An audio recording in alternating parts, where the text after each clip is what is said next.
Welcome to Luca is a Billionaire, where the only thing I invest in is your answers. In this video, I will show you how to open your Chevy Traverse hood.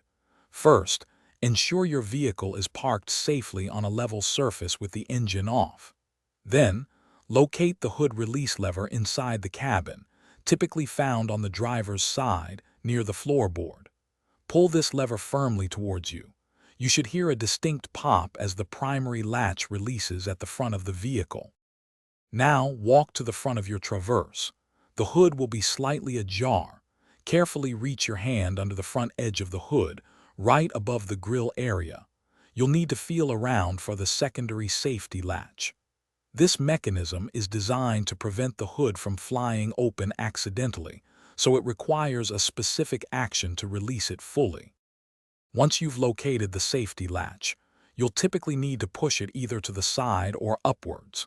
This action will fully disengage the hood's locking mechanism. With the latch released, gently lift the hood with both hands until it's fully open. Then, find the prop rod, usually located along the underside of the hood, and insert its end into the designated slot to secure the hood in the open position. To close the hood, first carefully remove the prop rod from its support slot and secure it back in its original clips. Then, gently lower the hood until it's about 10 inches above the closed position. From this height, let the hood drop or press down firmly on the center of the hood to engage the primary latch. Always double-check that the hood is fully latched before driving. Thanks for watching and please subscribe. It's the best investment you'll ever make.